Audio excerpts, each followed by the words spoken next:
नांदगाव पाठोपाठ मनमाडमध्ये शिवसेना भाजपची युती, आमदार सुहास कांदे आणि भाजपचे मनमाड नांदगाव प्रमुख यांच्याकडून युतीची घोषणा।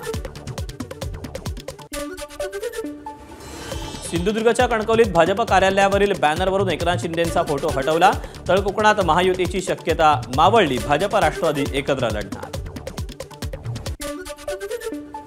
सांगलीच्या उरुण ईश्वरपूर नगर परिषद निवडणुकीत आईच्या उमेदवारीसाठी लेख पुढे सरसावली।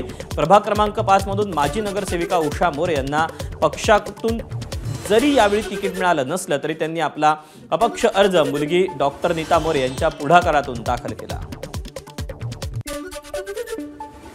खासदार संजय राऊतांनी स्मृतीस्थळी जाऊन बाळासाहेबांना वाहिली आदरांजली। मराठी माणसानं एकजुटीनं राहावं आणि महाराष्ट्र शत्रूंशी लढावं हीच बाळासाहेब ठाकरेंना आदरांजली, राऊतांची पोस्ट। रत्नागिरी नगर परिषद निवडणुकीत महायुतीत शिवसेनेच्या वाटेला जागा येत नसल्यानं आपणच मुलाला थांबायला सांगितलं। राजन साळवींकडून नाराजीच्या बातम्यांवर स्पष्टीकरण।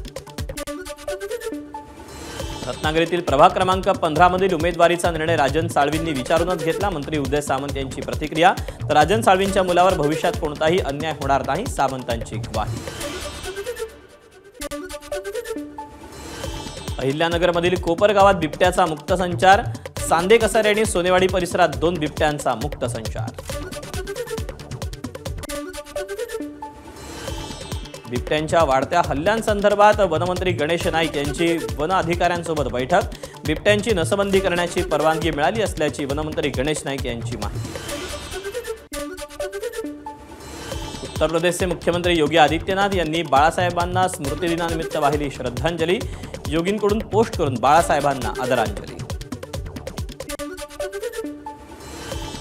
गुजरातच्या एका गावात 6 सिंहांचा कळप दिसला। सिंह मानवी वस्तीत शिरकाव करत असल्यानं नागरिकांमध्ये भीती।